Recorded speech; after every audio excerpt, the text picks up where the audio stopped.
Olá, ouvintes! Bem-vindos à quarta temporada do podcast Direito Empresarial Café com Leite. Você já pode saber, mas não custa lembrar. Eu sou Amanda Ataíde, mineira na origem, com passagem em São Paulo e candanga de coração. Casada, mãe do Pedro, de 4 anos e meio. Bem, Ataíde Rivera. Do Lucas, de 2 anos e meio. Lucas Ataíde Rivera. E tutora do Vira-Lata Farofa. Sou professora doutora da UNB dos cursos de Direito Empresarial, Concorrência, Comércio Internacional e Compliance. E também consultora do Pinheiro Neto Advogados nessas mesmas áreas. Esse podcast nasceu voltado para as minhas turmas da graduação em Direito Empresarial na UNB, na disciplina de Direito Comercial 1. O objetivo era e continua sendo de que, a cada nova aula, eu possa aproximar os alunos daqueles autores mais relevantes no direito empresarial no Brasil, tanto na parte de teoria geral da empresa, quanto em fundamentos do direito societário. Mas o podcast ele não se restringe mais aos meus alunos, pois a gente já tem ouvintes de todo o Brasil, de todas as idades e fases nas carreiras.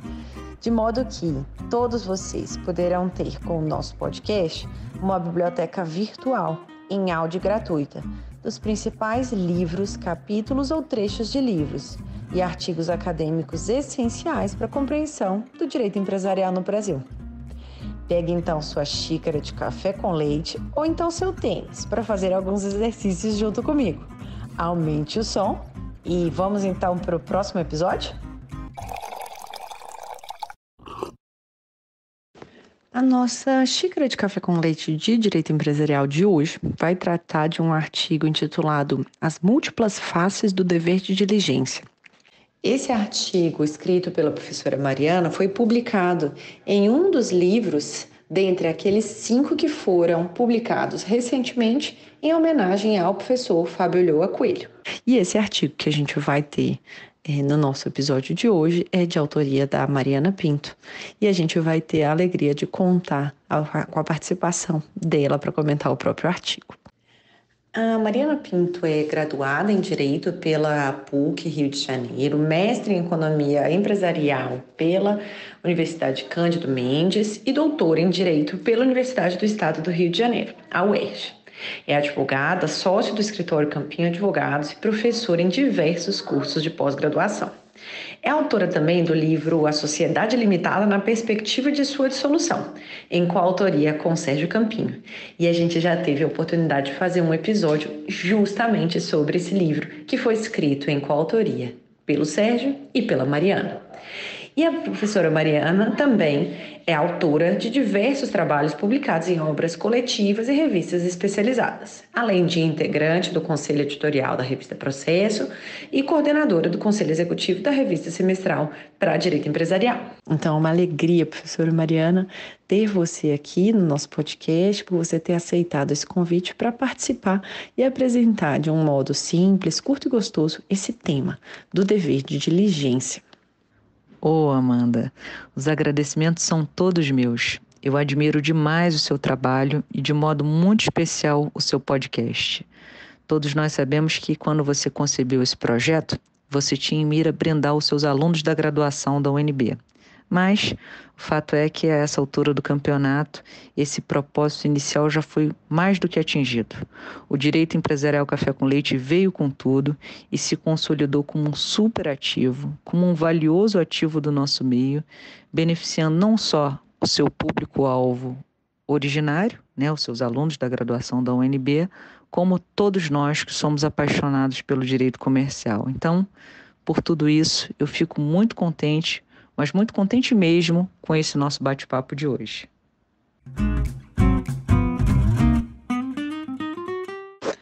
Professora Mariana, conta pra gente como que foi esse contexto da redação do artigo. Era um livro em homenagem ao professor Fábio Ulloa, então já tem uma responsabilidade adicional. Como que foi o processo de escolha do tema e como que foi o processo de escrita? Bem, Amanda, você tocou em um ponto interessante. Nesse caso, de fato, o processo de escolha do tema foi um tanto quanto especial. Esse trabalho, como você disse, compôs aquela grandiosa obra coletiva elaborada em homenagem ao nosso querido professor Fábio Coelho, no ano em que ele atingiu a marca de 40 anos de magistério. Pois bem, há pouco mais de 10 anos, eu tive a alegria de passar a conviver com o professor Fábio. E ao longo desse tempo, eu pude enxergar com muita nitidez toda a sua dedicação ao nosso direito comercial. Pude acompanhar bem de pertinho o surgimento de projetos incríveis que foram idealizados por ele e gentilmente compartilhados com colegas mais próximos, e pude também testemunhar a sua generosidade, o seu desprendimento. Então, em função de tudo isso, em função de toda essa admiração, de todo esse carinho acumulados aí ao longo do tempo, eu optei por sair um pouquinho da minha zona de conforto, dedicando-me a um tema sobre o qual, até então, eu ainda não havia escrito. Muito embora, de tempos em tempos, esse tema me desafiasse, me trouxesse um certo desassossego, sobretudo no exercício da advocacia. Bom, quanto ao processo de escrita, eu não costumo inovar muito, não. Na verdade, normalmente eu procuro reunir o material inicial e também um pouquinho de tranquilidade, para ordenar a minha linha de raciocínio, sempre com o objetivo maior de, no final das contas, dividir com o leitor as minhas impressões sobre o tema em foco e do modo mais claro e objetivo possível.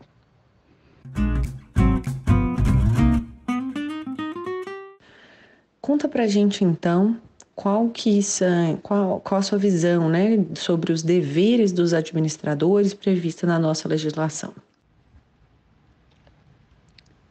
Bem, o tema dos deveres dos administradores é super relevante no universo do direito societário, Tanto no âmbito do Código Civil, que disciplina as sociedades contratuais, como no da Lei 6404 de 76, que rege as sociedades por ações, nós encontramos diversos deveres impostos aos administradores das sociedades. Focando um pouquinho na sociedade anônima, nós podemos, por exemplo, fazer referência àqueles deveres de convocar a Assembleia Geral, de divulgar documentos antes da realização da Assembleia Geral Ordinária e também de comparecer a esse específico conclave, de participar da AGO. Esses 3 deveres, aos quais eu acabo de me referir, vêm refletidos, respectivamente, no caput do artigo 123, ao longo do artigo 133 e no parágrafo 1º do artigo 134, todos da Lei 6404 de 76. Mas o legislador não quis tratar dos deveres apenas assim de forma espaçada, de forma dispersa. Não, na verdade, ele quis fixar um padrão do desejado comportamento a ser adotado pelos administradores. Ele quis, de alguma maneira, estimular que os administradores pautassem a sua conduta em uma determinada direção. E foi justamente por isso que ele optou por dedicar um campo próprio, um terreno específico da Lei 6404 de 76 para reunir, de modo bastante didático, de modo bastante ordenado, os principais deveres.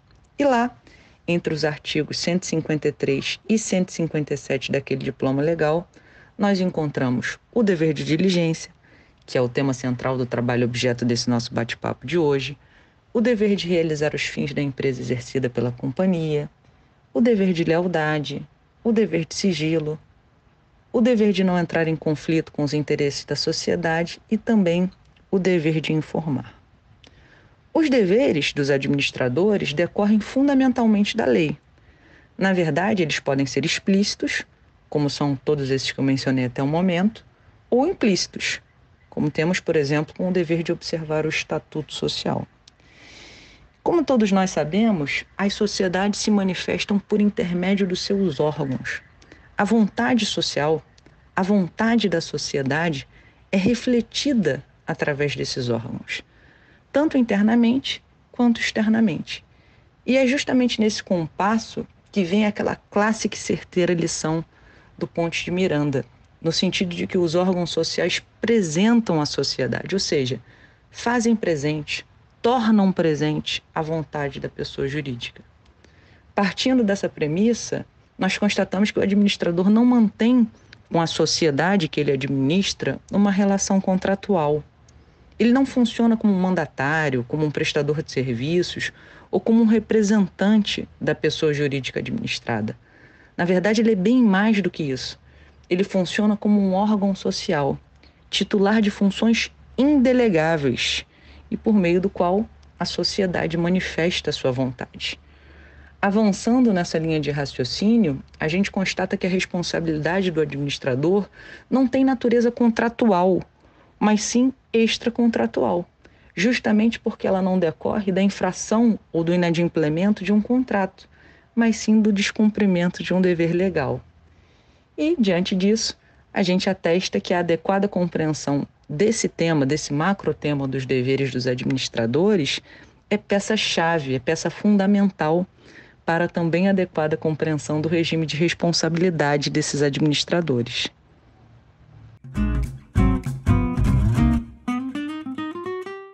E quais que são, então, as peculiaridades, do dever de diligência e quais são essas múltiplas faces do dever de diligência que você propõe no artigo? Explica para a gente um pouquinho do que você pensou, qual é a sua proposta.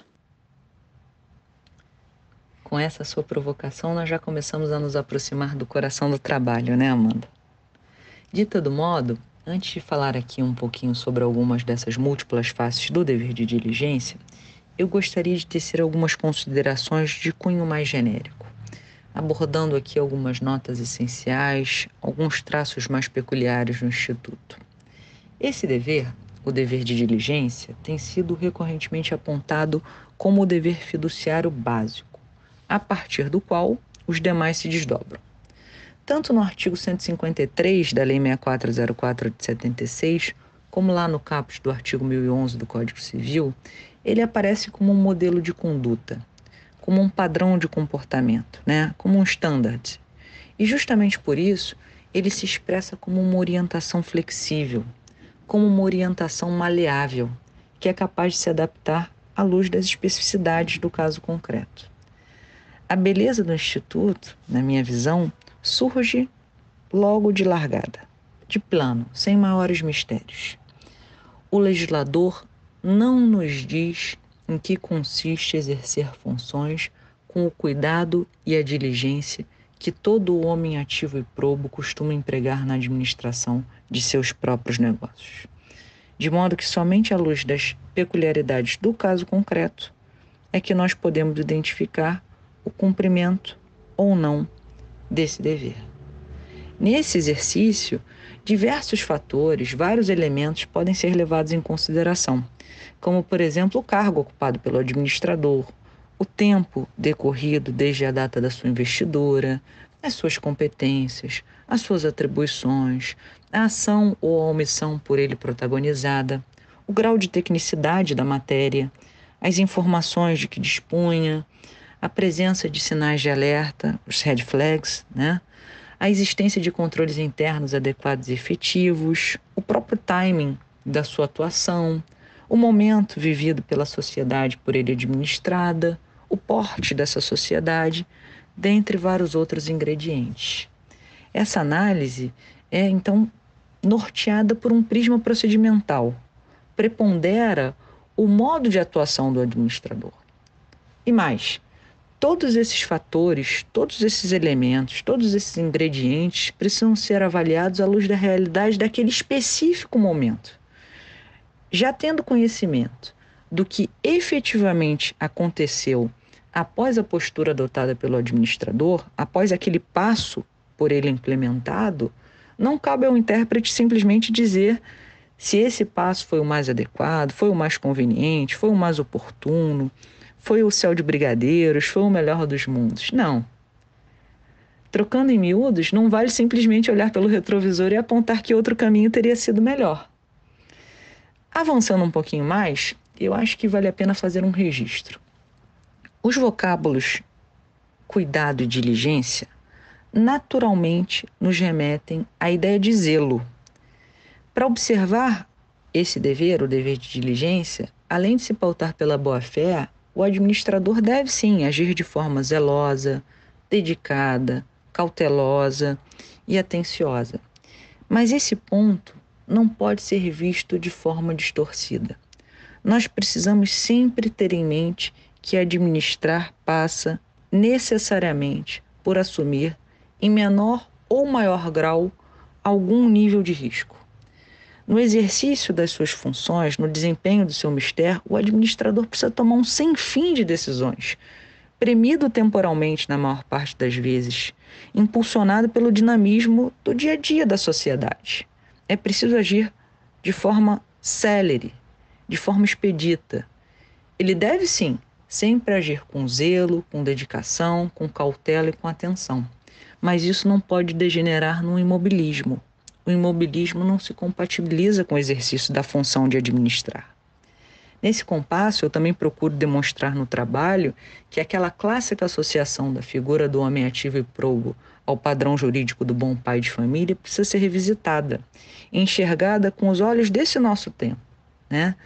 E aí eu procuro construir que o mais adequado é justamente linká-la com a figura do administrador competente. Ainda no âmbito dessas considerações mais genéricas, eu acho que vale a pena fazer mais um destaque. Diante de todas as especificidades que cercam a caracterização desse dever, a doutrina costuma reunir alguns elementos que podem contribuir para a revelação do atendimento do dever de diligência. E é bastante recorrente a decomposição desse dever em alguns subdeveres, que efetivamente contribuem para a identificação da sua expressão mais simples. Esses subdeveres, com algumas discretas variações na doutrina, são basicamente os de possuir e preservar qualificação técnica para exercer a função, informar-se, bem administrar, fiscalizar, investigar e intervir. Feitas essas considerações de viés mais genérico, eu acho que nós já podemos avançar na direção do âmago do trabalho, né? Onde eu busco elastecer essa minha reflexão do dever de diligência através de duas esferas distintas. Uma primeira, de natureza objetiva, vem associada à movimentação e à acomodação do próprio núcleo do dever de diligência. E uma segunda, de natureza subjetiva, se volta na direção daqueles agentes que devem cumprir esse dever, que devem observar esse dever. Eu achei que assim, né, com esse enfoque, com essa divisão, talvez fosse mais simples demonstrar ou fazer reluzir algumas dessas múltiplas faces do dever de diligência. Daí a motivação, né, da segregação. Bom, ao cuidar dessa primeira esfera, a de natureza objetiva, eu procuro, por exemplo, demonstrar que, a depender do contexto no qual a sociedade se encontra inserida, os contornos do núcleo do dever de diligência podem se movimentar, ganhando, assim, diferentes formas de acomodação ou de conformação. Isso ocorre, por exemplo, quando a sociedade se encontra em recuperação judicial. Isso ocorre também quando o dever de diligência precisa ser observado por administradores de sociedades que integram grupos de fato e que, portanto, devem observar aquela regrinha constante do artigo 245 da Lei 6404 de 76, que, inclusive, a meu ver, funciona como uma autêntica regra geral em matéria de direito societário, se aplicando indistintamente a toda e qualquer sociedade. Eu também destaco, ainda por ocasião aí da apreciação dessa esfera objetiva, que o progresso, a evolução, a constante transformação do direito repercutem, como não poderia deixar de ser, no campo dos deveres fiduciários. E sustento que, a essa altura do campeonato, o próprio conteúdo do dever de diligência não pode vir divorciado, por exemplo, do conceito de compliance, né? O núcleo do dever de diligência deve sim ser elastecido para também abrigar aquele dever de instituir e de manter a organização sempre de modo compatível com as atividades que ela desempenha e com os riscos que são assumidos, né? Na verdade, justamente por ser uma cláusula geral, deve progredir, deve evoluir, deve realmente ir além, recebendo os novos elementos que precisam ser devidamente alojados e conectados com aqueles elementos que lá já se encontram, proporcionando assim, em última análise, a própria oxigenação do Instituto e a adequação valorativa do sistema no qual o Instituto está inserido, né?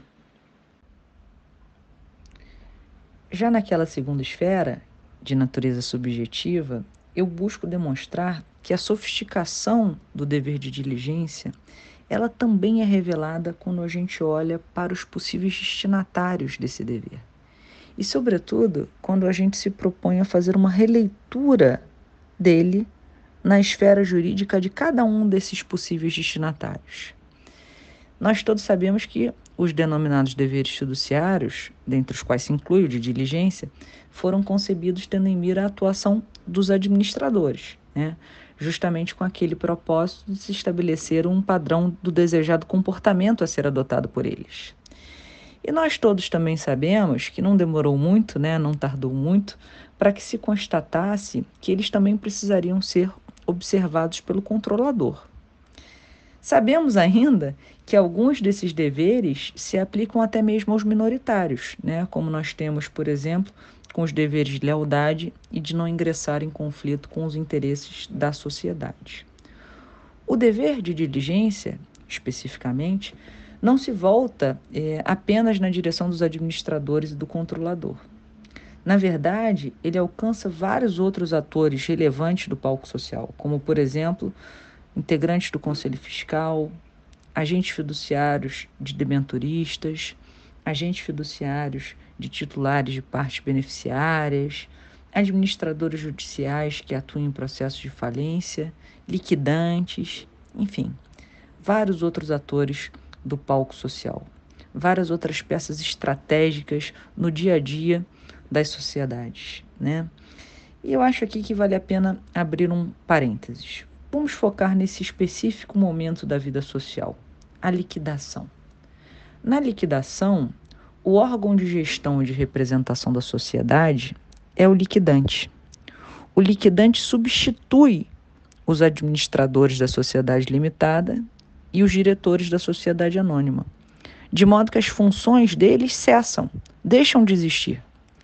Com o ingresso da sociedade no estado de liquidação, esses administradores são destituídos de modo automático e em bloco. As obrigações e as responsabilidades do liquidante são regidas pelas regras relativas aos administradores da sociedade liquidanda. Então, durante toda a liquidação, o liquidante deve observar, além dos seus específicos deveres, que são listados de forma meramente exemplificativa lá no artigo 210 da Lei 6404 de 76 e no artigo 1103 do Código Civil, os deveres fiduciários, incluindo-se aí, logicamente, o dever de diligência, mas sempre tendo em mira os propósitos da liquidação. E aqui nós temos um ponto muito importante. Na fase de liquidação, o fim social sofre uma modificação relevante.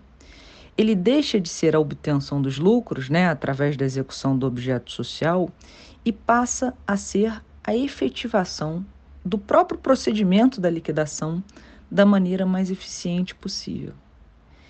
Em essência, na liquidação, nós temos a ultimação dos negócios da sociedade, a realização do seu ativo, o pagamento do seu passivo e a partilha de um eventual saldo remanescente entre os seus sócios. Então, todos os esforços, todas as energias, todas as atenções devem estar voltadas para esses movimentos de alienação do ativo e de pagamento do passivo, de forma a maximizar o tal saldo remanescente. Como os deveres fiduciários foram cunhados tendo em mira o prosseguimento das atividades sociais, o curso normal da vida social, ao serem observados pelo liquidante, eles precisam necessariamente sofrer esse ajuste de eixo. Eles precisam ter o seu eixo ajustado aos próprios fins da liquidação. De modo que, em outras palavras, né, nessa específica fase, nessa específica etapa da vida social, a gente precisa, sim, revisitar os deveres fiduciários que se aplicam, sim, aos administradores, mas com essas devidas adaptações. Caminhando então para o final, uma pergunta dessa quarta temporada do podcast: qual que foi o não mais importante na sua trajetória até o dia de hoje? Amanda, mas que pergunta, hein? ela me colocou aqui de bate-pronto num super túnel do tempo. Eu nunca tinha parado efetivamente para classificar os nãos, né, de modo a atribuir peso a cada um deles, né? A gente sabe que o sim é sempre o querido, né? O almejado, o desejado, o esperado, mas ele não pode ser tomado como ordinário, como a regra geral, né? A gente precisa conquistar o sim, né? A gente precisa se empenhar efetivamente para conseguir o sim, né? Ele não pode ser ordinarizado, não pode ser banalizado. Na verdade, de há muito, Vinícius de Moraes já nos ensinava que a hora do sim é o descuido do não, né? Demonstrando que, em regra, a princípio, há o não, né? O sim precisa ser conquistado. E nesse exercício reflexivo, né, que você de alguma forma proporcionou, eu constatei aqui que talvez o maior sim, ou maior não, perdão, que eu tenha recebido ao longo dessa trajetória tenha sido um não bem na origem aí da minha trajetória. Na verdade, com poucos meses de formada, eu fui convidada para substituir uma professora de uma universidade particular aqui do Rio de Janeiro, ao longo de todo um semestre. Ela tinha tido um casal de gêmeos, né? A universidade não possuía nos seus quadros professores para essa substituição em especial, os outros já estavam aí com as suas cargas completas. Ela me indicou, eu aceitei, né? Já tinha esse desejo de lecionar, já vinha substituindo pontualmente um professor em aulas específicas. E assumi essa turma, né, por um semestre, era até um semestre de recuperação e falência, já à luz da Lei 11.101 de 2005. E, enfim, correu tudo bem, as expectativas foram atendidas, o semestre transcorreu bem, e um pouquinho mais para frente, né, ela já tendo retornado, um outro professor da casa, dessa mesma casa, me propôs que nós dividíssemos duas turmas. Então, na verdade, as turmas ficariam nos nossos nomes. O nome desse professor, renomado, já consagrado, e também no meu nome. E supondo aí que as aulas fossem, por exemplo, às terças e quintas, ele lecionaria nas duas turmas nas terças e eu lecionaria nas duas turmas nas quintas. Ele consultou o diretor da Faculdade de Direito dessa universidade, que anuiu com essa proposta, né? Era um semestre um tanto quanto conturbado para esse professor. Ele, enfim, estava envolvido em outras missões, que agora aqui nem me lembro quais eram, também não seria relevante aqui para a narrativa, e propôs esse caminho. Eu concordei, fiquei feliz, poxa, e o diretor da Faculdade de Direito, a princípio, anuiu também. O semestre começou, a repercussão também foi boa, estava correndo tudo muito bem, mas o diretor voltou atrás e disse que isso não funcionaria, que a gente não poderia seguir nessa direção, que seria importante que o professor, na verdade, seguisse solitariamente nas duas turmas, porque era um precedente que ele não poderia abrir lá na Faculdade de Direito dessa universidade que ele dirigia. E isso foi um super balde de água fria, né? Eu fiquei, poxa, chateada, assim, sentida, né, na época, né, um pouquinho decepcionada, sobretudo porque a repercussão estava sendo boa, os alunos estavam gostando, o professor que tinha de alguma forma me dado essa moral também estava satisfeito, estava feliz, eu também, por outro lado, estava curtindo imensamente dar aula novamente nessa universidade, enfim. E foi um balde de água fria que eu realmente não esperava tomar, sobretudo depois daquela aceitação inicial. Mas, por outro lado, né, tentando aqui fazer uma leitura já agora, né, passados tantos anos, esse balde de água fria foi importante porque ele me mostrou que aquele amor que eu estava começando a desenvolver pelo magistério não era um amor passageiro, sabe? Não era um fogo de palha, uma chuva de verão, não. Meu coração balançava mesmo pelo magistério. Então, ali eu pude perceber que certamente isso ia ser uma história um pouco mais extensa, né? E de lá para cá, eu tive a chance de dar aula em vários outros locais, inclusive nessa universidade mesmo, já em sede de pós-graduação, dei aula depois como professora contratada da UERJ, né, da Faculdade de Direito da UERJ, e em várias outras universidades, aqui do Rio, de fora do Rio, em graduação, em pós-graduação. Então, o Balde de Água Fria valeu para mostrar que a gente estava diante de uma história de amor que não era um mero fogo de palha, né, como eu coloquei.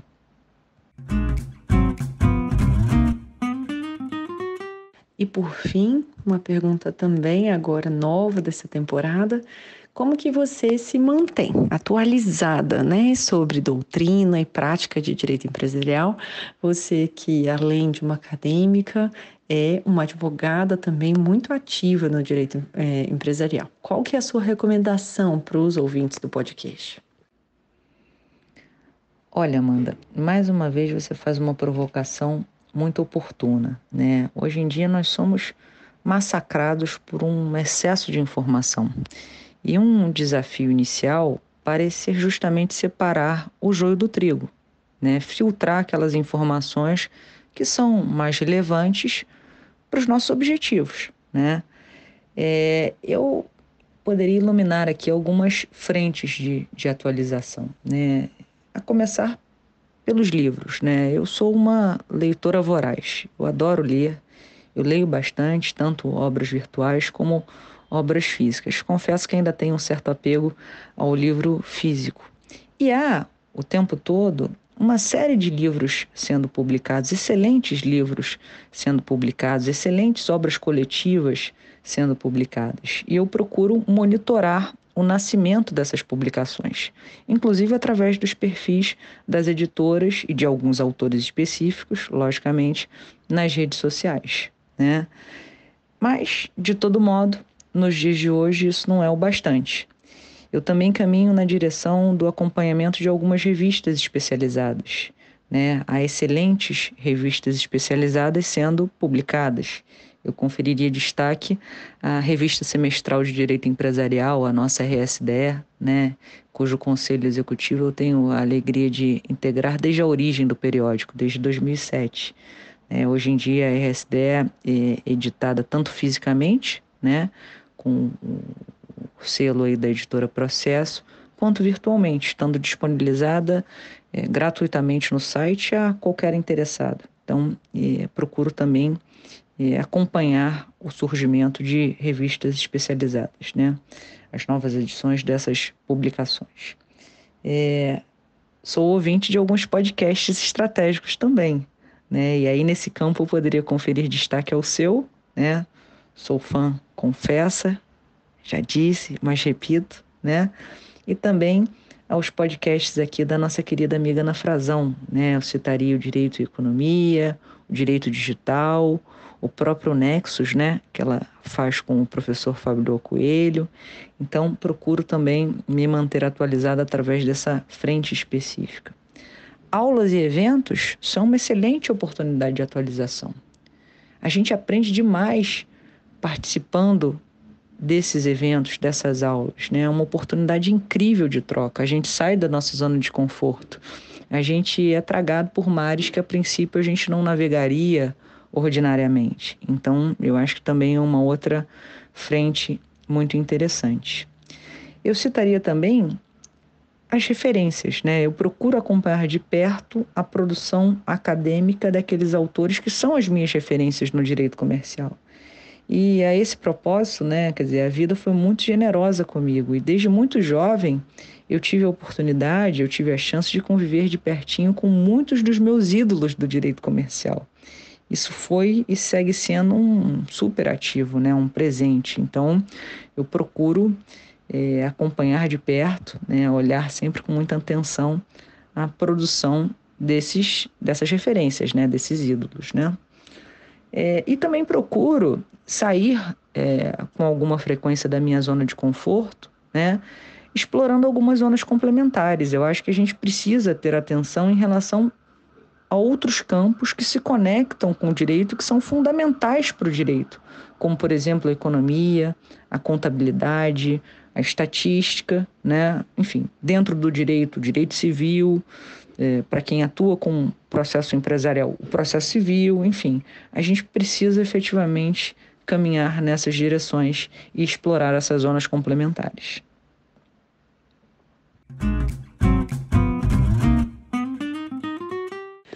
Por hoje é só, então, professora Mariana, muito obrigada pela sua presença. Até a próxima, alegria poder ouvir e aprender com você sobre esse tema e esse artigo tão recente que você publicou. Obrigadíssima. Amanda, como eu disse logo no princípio do nosso encontro de hoje, os agradecimentos são todos meus. Parabéns mais uma vez por essa super iniciativa do podcast, que funciona como um repositório, como uma verdadeira biblioteca virtual, né, em áudio, e que contribui efetivamente para a difusão do conhecimento qualificado e contemporâneo em matéria de direito comercial. Você tinha em mira brindar os seus alunos da graduação da UNB e você acabou dando um presente para todos nós que somos apaixonados pelo direito comercial. Então foi uma alegria enorme tomarmos juntas essa xícara de café com leite. Um beijo para você e também para todos os seus ouvintes.